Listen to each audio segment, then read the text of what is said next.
This is going to be a gas, my friend. And Yes, it's welcome weird. back to TLDR. I'm your friendly neighborhood backcracker, Dr. Joe. With me, as always, is my hunk in crime. And if you're watching on YouTube, Twitch, or Twitter, you will see he is the beta soy boy of TLDR, Nick Fryer. How's it going? I resent that very much. I don't know what's going on right now. Something's up with StreamYard where my voice seems distorted, Yeah. and at the same time the video's distorted. Oh, wait a minute. There we go. Yeah. Oh, that was fucking Someone hard. just hit puberty. Oh, that was fucking hard, man. Right, Nicholas. Jesus. If you are new to TLDR and haven't subscribed to the show already, that is not normally how things start off. I don't know what that was all about. But make sure if you're coming across us, you go subscribe to the show on Apple, Spotify, what else is there? Stitcher, Geeks Worldwide, SoundCloud, anywhere. Audible, yes, all Amazon Music, all those places you can find us there. You can subscribe there. But of course, we're always streaming on Tuesdays. Sometimes we got to adjust the time though on Tuesdays, Joe, because sometimes we have some fireside chats in the works, and we recorded a couple.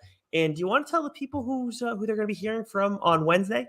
Yeah, we've been putting the work in for you folks this week, so you're definitely gonna want to go subscribe to all those audio, wherever you find us on audio, because you don't want to miss Chip Zdarsky part 2. Mm-hmm. Well, not part 2, but Chip Zdarsky 2.0 on TLDR coming out this week on Wednesday.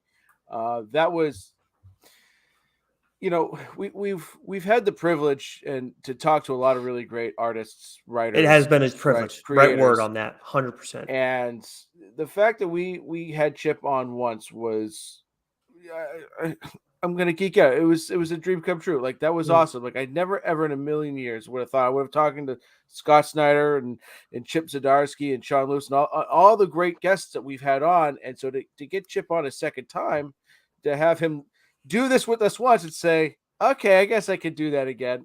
It was a ton of fun, and we got some great insight to him from him about his upcoming run on Batman and some of the early things he's thinking about doing for that series, which sounds awesome. He's picking Daredevil back up again after the not the Devil's Run, but the Devil's Reign. Jeez. Yeah. You still redeemed yourself in this conversation, though. I will say. I did. And then we talk about some of his other properties too. So I mean, it's like he is so. We all know these guys and gals and people are really fucking busy. But he came on. He's like, I've been working for 4 hours already. Yeah. He's cooking. So it was a really fun interview. He busts our balls a ton. We give it right back to him though. Yeah, well, I gotta say, I'm blown away because I gave him would we set these up? We give a ton of time ranges for these things, as best as we can. Usually, sometimes people want it more concise and not as many options. But with Chip, it's like, you're writing Daredevil, you're working on Batman now too, and then you got all this, your image stuff that you're doing, and it's like, okay, you need options. The dude says, okay, let's do it. At this time. It is in the morning, and he's been up for 3 hours trying to draw, and he's like in a little bit of a writer's or artist block, I should say, moment. And it's like, holy shit, dude! Like, go eat something. What the fuck are you doing? Like, we can wait 2 seconds until I finish. Yes, his penance. Yes, his penance is coming on TLDR. That's apparently what it is. Yes, but we had a ton of fun. But man, it was great because last time we talked to him, it was like an hour.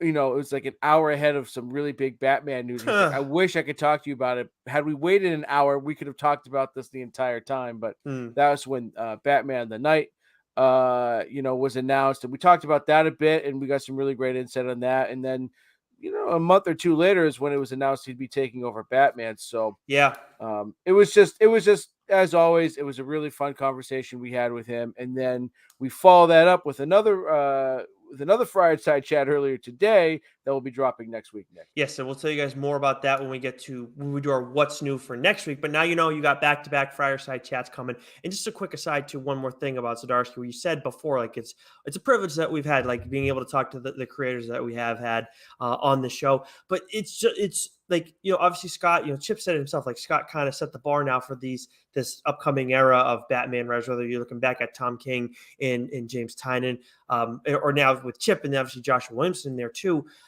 but to have the current one on, whoever Chip happened to be the one for at this time, but to have the current Batman writer on our show is like, yes, it's wild how we've had all these different big names, but it is bizarre. I never would have guessed in a million years that we'd have like, this is the person that's writing Batman right now. That person is on is on our show. We're talking to you and I right now, just us, nobody else.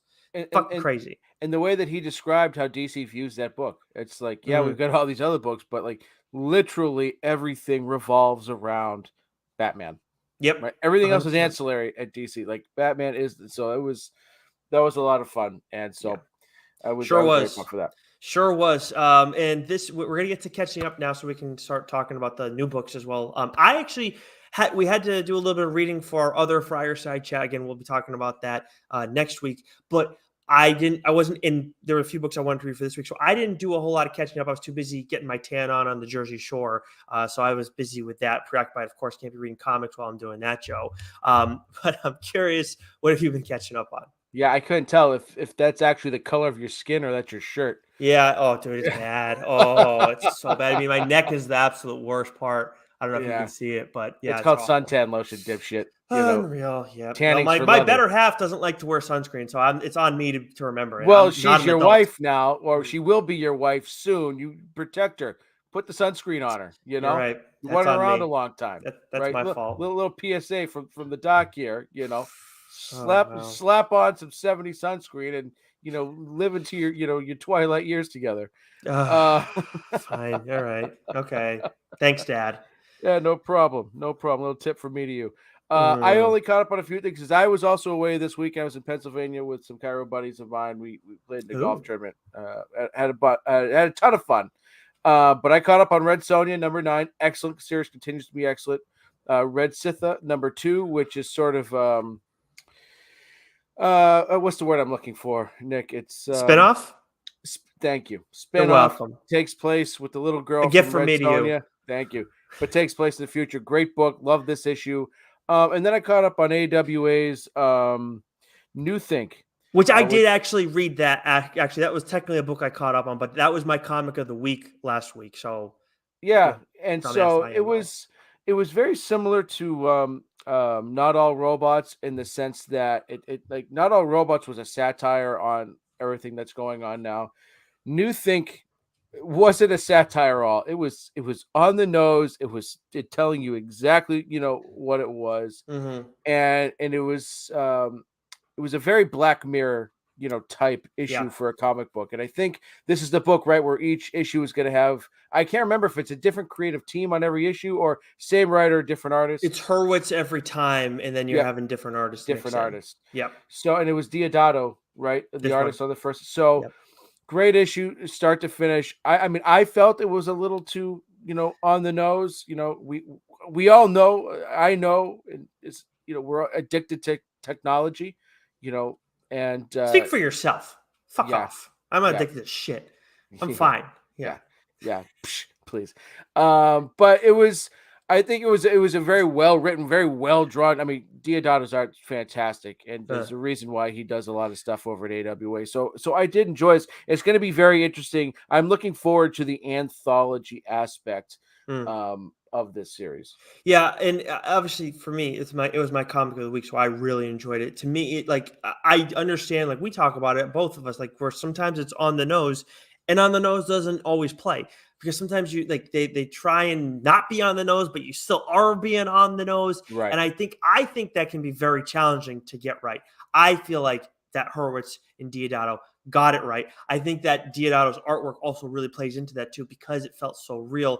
And it moves. Like, you can't tell me the pacing wasn't awesome with it, even though it's just a narration only book. Like the dialogue's very much like the pacing wasn't the issue. Yeah. The pacing was fantastic. Yeah, and so it moves at a brisk pace and everything like that. So I really enjoyed this. I think this is something worth picking up.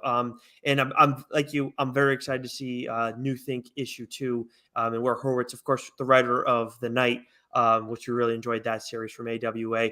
But we move to the new comics that came out this week. I'll start us off with Marvel. We got Thor 26, of course, the Banner of War rages on. Really been enjoying the event that Donny Cates is writing. We got Amazing Spider-Man issue 3, Star Wars 24, Marauders 3, Savage Avengers 2, which I don't think either of us is going to be looking at that one, right? Yeah, no. There's only 2 books, maybe 3 books from Marvel this week I kind of give a poop about. I do want to check out Kurstan because I don't know if Kieran Gillen's writing that, but he did create that character. So I'd I like think to. he is. I Yeah, think okay. he So is. I'm going to Yeah. give that one a look for sure. I was not at the top. I actually missed that this was coming out. Then we got Fortnite times Marvel or Fortnite, like a Fortnite Marvel crossover Zero War issue 1. Not really for either one of us. But then there's Legion of X issue 2, Cy Spurrier. I'm very excited for this. And then we got. I'm not reading Venom. Are you still reading Venom? I have to catch up. I have fallen behind on Venom, Huh. and I still haven't even started Black Panther yet, which I want to do. But I think with these books, there's been, for whatever reason, there's been delays. Like these books haven't been coming Sure. out every month, so I've just kind of fallen off a bit. And I didn't. I don't remember seeing Kurstan in our review folder, so maybe it's not coming Okay. out this week. Okay, well, that would explain because we've been running into issues with where places are saying this is coming out this week. Never mind the Yeah, yeah, printing; we're also not getting that information. But one yeah. book that is for sure out this week that I reviewed for Geeks Worldwide was Jane Foster and the Mighty Thor issue 1. I thought this was rock solid. I think the art in this is really well done. I thought the story was pretty good too. My big hang up is as someone who's reading Hulk, or at least just aware of the Hulk and Thor event that's going on right now. Kind of like, how is Thor going to be playing into all this when he's got his other shit going on? They don't really address where that is in the timeline. So we know it is like in this general area because of what's going on with Mjolnir and everything and Odin. But other than that, if you're here for Jane Foster stuff, want to get to know the character more in the comics before we get the movie. If it's a good book, it doesn't have to tie into the event. That's fine. No, it doesn't need, but it doesn't, like, I don't know where it's happening in relation to that, I guess. And that, like, I don't need it to have to be involved with it. Like, tell me it's not involved with it or tell me it is. Like that's all I'm asking. But other than that, Yeah. it's well written. Like, I think I gave it Yeah. an 8. Solid, art's really good. So it's something that's worthwhile. There was a Jane Foster book that came out pre-pandemic. It was Valkyrie Jane Foster. And it was absolutely fantastic. Yeah, Absolutely fantastic. It was really good. So this feels like a continuation of that. Obviously, this is coming out now because we've got, Love and Thunder coming out. So it's, Marvel knows what they're doing. Right. So if you're looking for more Jane Foster stuff or just don't know the character all that well, this is a good spot to go and pick up, pick this issue up. What about from DC, Joe? There's a lot that was on our radar from them. Yes, this is the first time in a while where DC has sort of outproduced Marvel in a given week. We have Flashpoint Beyond #2, Batman Killing Time #4, Batman Beyond Neo Year #3, which neither of us were too keen on. No. DC Pride 2022 #1. I've heard that these DC Pride issues have been doing very well. Nice. Monkey Prince #5, Multiversity Team Justice #1, Earth Prime #5, The Flash. Wonderful titled book. Fucking mouthful. Right. I made sure to put the fucking colon in there this time. Yeah. Take care of yourself, but not me. Good friend you are. And so we've got a couple of books here that we want to talk about. And I think most of the books that we're going to be discussing this week are from DC. So Nicholas, I'll kick us off first. For sure. You got a few. Yeah, I got a few here. So Batman 124. I've been reading Batman now since halfway through Tynan's run. And now we're several issues into Joshua Williamson's run, who's been a integral part of the Dark Shadows event that's going on, which has brought in Robin and all this stuff. So, he's sort of been put in charge of running all of this, and he's despite my bitching about events and taking away from other books, he has done a good job, I think, for the most part. He's done a great job with it, specifically in the Batman run that's gone on, especially over the past 4 issues. So this was, I believe, Williamson's last book on Batman, because next month will be Zdarsky's 125. Yep. 125 will be Zdarsky's first issue on Batman. So some changes coming. Just to tease the interview, I remember one of the things that Chip said that just kind of blew me away was he wanted to change, was it like the letterhead or something? And he said that the process to do that would take so long that the book would be delayed by a year. Like, that was just fucking crackers to me. that, or like just a slight Yeah. little logo change would just like, it would take forever, to do. He said Mark Waid wanted to put the tights back on Superman, and they're like, Mm. well, we have to workshop this. Like, oh, fucking forget it. But Yeah. I thought Williamson's, albeit short run on Batman, I think did its job as a placeholder to take us from Tynan's run to Zdarsky's run, and I think for the most part he did a really good job, especially incorporating all the other titles with the event.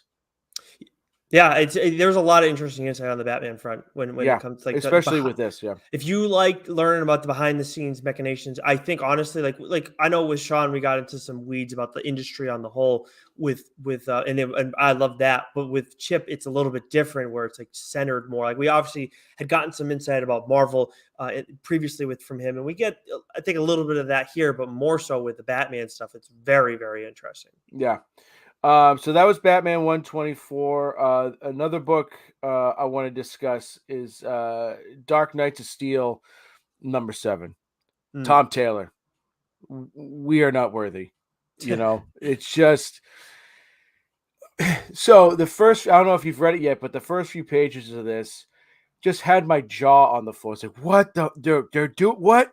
And then okay, but the story moves along. But how he's crafted this story and where we are at the end of this issue, I mean, Jesus Christ, talk about having a Midas touch. Tom Taylor is just like, between this and Nightwing and Superman Son of Kal-El, like those are three of my favorite books going It's on right now. They're absolutely brilliant. Yeah, so I didn't get to read this one yet this week, unfortunately, but I will be getting on top of it. Lord knows you're upset with me, but he's in one, man. He's the fact that they have him and then they have Zdarsky doing stuff for them right now. Oh, I yeah.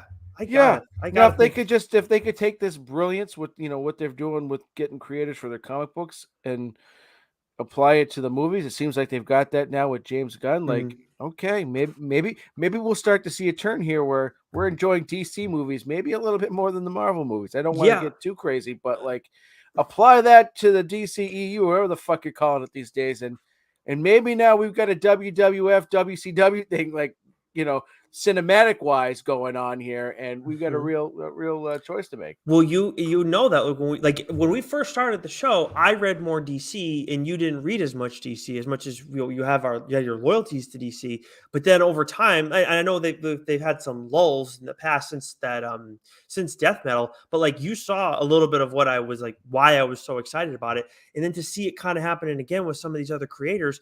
Like whether you're loving Robin and the stuff that Williamson's doing over there, or you're looking at now with Chip and that he's coming in and doing more stuff. I mean, like they should be trying to get him on an exclusive deal too. I don't want to see it happen because I want to see him doing image stuff too. They But can get like Chip exclusively when he's all done Daredevil. Okay. that's probably what'll happen, Joe. I mean, based on our conversation, that could happen. I hope it doesn't because I want him to do image stuff still. But like between you have him and then you have Taylor, they're in a really good spot and they're always knocking on the door. It's just that sometimes they take like steps back and it's like, what the fuck? And now they got this Dark Crisis event, which I did end up reading the first issue of that ahead of this show. And that's written by Williamson. And actually, I need to double check who the artist is for that as well. Actually, if you can find that for me, Joe, because that was something that jumped out when looking at the art on Dark Crisis issue 1. It's like, whoa, this is like when you're talking about having an event artist, like we like different styles and everything like that and appropriate for the story. But when you're talking events, you need somebody who's like, this person is like top tier, like there's no question about it, like one of the elite artists out there. And who was it that drew this issue? You taking that Sorry, long? it was Daniel Semper. Daniel Semper, whose artwork I haven't seen a lot, but like this Oh, very much has. he's a great artist. Yeah. Or maybe I just haven't realized it. And that's again, like that's why we're trying to always make sure we're mentioning the artists on this show because just as important as writers, if not even more so, given it's a fucking visual medium. But yeah, so Dark Crisis first issue off to a strong start, really centered around John Kent, who of course we've seen a lot of his growth in Superman, Son of Kal-El, written by Tom Taylor. So yeah, I thought it was a really good start to this event, Joe. I know you're going to be looking at this one as well. We got some Yora Floor mixed in there. There's quite a bit of Black Adam as well. Cannot wait for Christopher Priest's run with that character too. So promising start with that. We had two other things that we wanted to touch on as well, kind of more, kind of stepping away from the main stuff. Tell me, Aquaman Andromeda, issue 1, Black Label. I was excited about this, but I wanted you to take a look at it first to let me know how it is. What'd you think? So I think we had this conversation last week about Ram V. I think he's a brilliant writer, but you either love his books or they're not for you, right? Mm, And so, like, I think we neither of us really dug Radio Apocalypse, and that's okay. It just wasn't our thing. So I remember reading his Swamp Thing for Future State, and it was like, okay, he's taken the character, in an interesting place here, but it was very heady. It was very philosophical, and mhm. for that character, I don't know if that's what I wanted for that particular character, or if I felt that was like, I don't know, there was just something about it, right? But then I read The Many Deaths of Layla Starr, and I absolutely loved it. Absolutely loved it. It was one of those surprise books that just absolutely captivated me. And so when it came to Aquaman Andromeda at number one, Black Label, I'm like, okay, Rom V, let's go for it. And I think what I found about this book is that, you know, and I think it's not the quality of Rom's writing. I think it's the style of his writing. And there's a lot to read. There was a ton to read Mm, in this first issue. And there's a great premise there. It has sort of a sci-fi feel, like Andromeda. I think of Michael Crichton's Andromeda strain, right? I get that sort of science fiction vibe to it. One of the characters' names Vern, which to me is a play off Jules Verne. Again, science fiction, fantasy, right? So I think there's a lot of elements here to this book, but it was a lot to read. It felt like a bit of a slog to kind of get through point A to point B. In no means was it a bad book. In no means did I not like it. Like I said, I'm gonna read the next issue because I think there's some really cool elements there. It's just I think when he's writing sort of some of these legacy characters, right? mm, As much as we may like or not like Aquaman or Swamp Thing, like taking his style and applying it to those characters to me might not always fit. Where taking his style and applying it to an indie, creator owned, this is his, like The Many Deaths of Layla Starr, like it works there mhm, because the philosophical, the heady, the internal dialogue, it plays and played really well there. Whereas with this, there was very little Aquaman. There was a lot of dialogue going around, between a lot of characters who it just seemed like they were there. So, mhm, I'm gonna take, your approach, whereas in the past I might be like, okay, this book just isn't for me and not read the second one. But I think there was enough bones there to be mhm, like, okay, let's see where this second issue takes us. And if the second mm, issue picks up a little bit and I get a little bit more, Arthur Curry, I get a little bit more sci-fi, I get a little bit, then I might be all in. But for mhm, me, it was like, okay, I think that's what Rom V is for me. Like with legacy characters, the style has to change, I think, a little bit. mhm. Whereas when he's doing his own independent indie stuff, yeah, I'm like all in. Yeah, that makes a lot of sense. He can get a little, it can be a little bit much at times. But I will say, like, you look at the cover, because Christian Ward drew the main cover, Oh, and he's the interior artist. that's the other thing I wanted to say. The art in this was A plus. A Mm, plus. This was the art. This was absolutely fantastic. I mean, I love Christian. I mean, he does a lot of cover art, which is great. And but his internals on this, everything, it's just, oh, it's absolutely fantastic. Like that alone is worth the price of the Black Label book. Is, mm. is the art in this? I can't knock that one bit. But yeah, like I just need it all to sort of come together. Is it weird to you though? Like I did look at like the first couple pages, and it's like you see this like over the title card of Aquaman Andromeda, you see this like image, and it looks very much like the Radiant Black logo.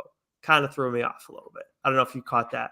I didn't catch that. I'm gonna go back and look, but it makes a little bit of sense because you got to read the book and see where it is in the story, because there's, like I said, there's some sci-fi elements that come into that. So I didn't catch that. It didn't stick out to me. But now that you say that, thinking of the Radiant Black logo and then some of the imagery that I saw of some of the things, in the book, I kind of see it now. Okay, cool. Yeah. So yeah, especially when you go back and take a look, you're gonna see. I hope I didn't ruin things for you. Things such a minor thing, but the one last DC book that we did want to touch on was a book that I also reviewed for Geeks Worldwide. I absolutely loved this thing. Right now, it's the early favorite for Comic of the Week, but we'll see. I gave it a 9 out of 10. Poison Ivy issue 1, which I looked at this and I was like, okay, like I'm gonna give it a look. Like just Joe and I have the benefit of being able to look at review copies ahead of the show. So we want to try out different books that sometimes we don't know necessarily if we're going to like it or not, but it's something that maybe we'd be interested in. That was this with Poison Ivy. I love, obviously we've known the character for so long, but also really, really like her in the Harley Quinn animated show. There is a slight nod to that, by the way, in this. But as I'm reading this, like this is the character actually, like there's a similarity to the character that we get in the show and here, and we've seen that with Poison Ivy over the years, where it's like, fuck everybody else. I'm out here to like do my own thing to take care of the earth. Like I don't like people, and that's like I love when Poison Ivy's like that, and that's her focus and everything. So that was great. What really really won me over though was as like this was awesome and well done, but I was blown away by the art in this because and this is drawn by Mauricio Takara and the colors are by Arif Pranato. But what blew me away, Joe, wasn't that like, oh, they go and draw Ivy and make her look like, hot and everything like that. Like, yes, she's attractive like she always is. But this is a character whose beauty is such a like important part to her, like who she is and her history and everything. Even when you look at, was it Batman Returns? Whatever one that Uma Thurman was in. Yeah. But like even there, like you're Batman playing Returns or whatever. But playing on all of that shit, right?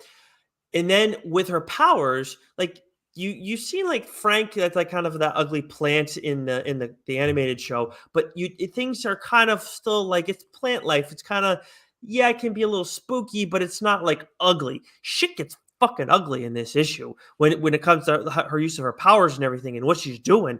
And I don't want to say any more than that, but it is awesome. And for that alone, it's like I just want to where Ivy is right now mentally is a space that makes a lot of sense. And then not only that, she's kind of going taking a couple extra steps and being a little bit more vicious with what she's doing with all the people who have, and everybody's kind of been a pain in the ass to her in her life. So I really like that element to the story. And that was what really won me over with this issue. So yeah, definitely something worth picking up. If you guys were at all, in the middle about it or like, oh, Poison Ivy, maybe pick it up. You'll see what I'm talking about with the art and you're going to be really happy about it. Awesome. Yeah, I might check that one out because this is not one I would typically pick up and read. Do it. Do it. Like I would consider calling dibs, but I want you to give this a look because I want you to see what I'm talking about because it's I think I'm curious if you end up feeling that way, but it's just I know personally like it's like I don't run into this kind of thing too often, so it's a cool experience. We move over to Image. We got Spawn 330 out this week. Of course, we're both. I'm reading Spawn. We're both reading Twig issue 2 comes out this week. Sweet Paprika issue 10 by Mirka Andolfo. I've been reading that, talked about that in the show a little while back. That Texas Blood issue 14, Time Before Time issue 13, Metal Society issue 2, which is of course from Top Cow, as is Cyberforce. You got the 30th anniversary commemorative edition of that. I'm going to take us through these next few, Joe. We got Boom, Mighty Morphin issue 20. I'm behind on Power Rangers stuff right now, a few issues behind, whether you're looking at Mighty Morphin or Power Rangers. You're reading Dune, The Waters of Canley. Issue 2 is out this week. We got a first issue from Boom, Orcs, The Curse, issue 1. IDW, we got The Last Bot Standing, issue 2.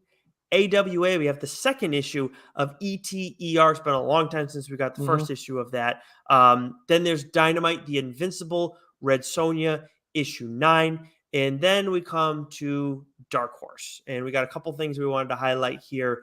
Why don't you start us off? Yeah, so friends of the show, Dave Dwanch and Brockton McKinney.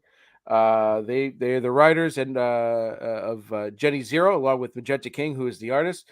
We talked to them a few weeks ago. So I loved the first volume, and so the volume 2 is out, and I love the first issue. This issue was fantastic. It was, we talked about this during the interview. Like Magenta King really stepped his art game up. Not that he didn't have a great art game before, but he's tweaked the style a little different. It just it's a lot more refined, and the colors really pop in this issue. But this was we get some good action scenes. We see some old characters come back. So this is a series that is definitely it's off the walls. It's Paris Hilton meets Commando. It's kaiju's of all shapes and sizes just wreaking havoc, and it's a lot of fun. And this issue in particular really sets some things up for where the series is going to go. I think they said it was going to be what 6 issues, I think.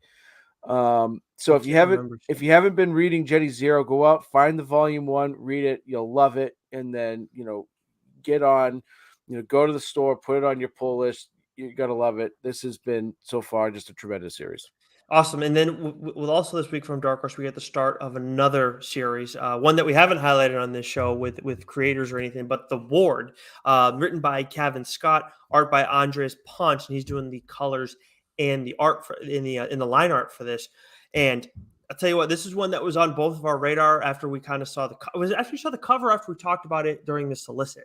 I can't remember. It was when we talked about it during the solicit. Okay, that's what it was. And the cover is pretty damn cool. We got, among other things, we got a Minotaur at the center of stuff, and it looks like he's in a hospital. He's got a ton of piercings and all this Minotaur different cock. shit. Yes. Oh, well, okay. Wasn't going there. There is a bulge, though, as I'm looking at the cover. Your Highness, watch a movie. But, oh, yeah, wow. I feel like I didn't like that movie. I mean, the movie wasn't great, but... Yeah, it was Dan McBride, right, and James Franco and Natalie Portman. And I got it right. Yeah. But so reading this, and then we see ETER kind of coming out, not to go and have a comparison necessarily, but you would kind of what you would think. I think ETER is more extraterrestrial, thus the ET. This is more supernatural. And I really enjoyed this. Like, definitely a rock solid first issue, like an 8.5 out of 10. Maybe even could lean a little bit towards a 9, somewhere in that range. The art is really well done, very consistent. And I mean, even like when you're looking at dealing with a bunch of different monsters in this too, they all look great. I think there might be a couple that'll give you nightmares, so I'm obviously a fan of that. But yeah, it's like this is not a horror thing though. You don't have like that crazy, edgy, sketchy sort of like vibe to it. This is very refined. So yeah, I really enjoyed it. And then it's like a good, just a table setter, introduce you to this world, what's going on. One story alone that kind of can just stay here in this issue. And then, it sets up for stuff to, going forward, but it's definitely like this awesome story isolated by itself. Awesome. Definitely want to check that out. Yeah. And then, all right. I'll take us home with everything else that's coming out this week. These other ones we don't necessarily have review copies to. We have Dogs of London issue 2 from Aftershock. Also from Aftershock, we have We Live Paladins issue 3, Astronaut Down issue 1, Where Starships Go to Die issue 1, and then The Lion and the Eagle issue 4, which is actually written by Garth Ennis. I have the first 3 issues of this. I haven't read it yet. These are oversized issues, so at some point I'm going to get to it. Maybe I can do that on the show soon. I mean, obviously, Ennis, military stuff, usually well done. From Titan, the final issue of Blade Runner Origins issue 12. That's out this week. Obviously, you've been reading that one. Rivers of London, Deadly Ever After issue 2.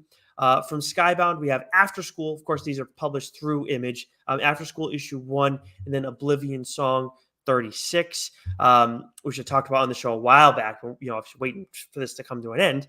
And then from Vault, we have Quest Aside issue 2. We actually do get review copies for Vault, but neither of us have gotten a chance to give this one necessarily a look yet. But that is it for what's new this week. It's weird when we're concise with our episodes, Joe. Keep it nice and tight. Yes, but of course, again, like we said, we have Chip Zdarsky, who's going to be, you guys will be able to listen to that interview on Wednesday. That drops at midnight. If you haven't already, subscribe to the show. That gets delivered right to your listening device, nice and easy for you. And then we're going to be having another Fireside Chat, another what's new schedule for next week as well. So keep your peepers popped for all of that stuff. Until then, Joe, stay sexy. You know it.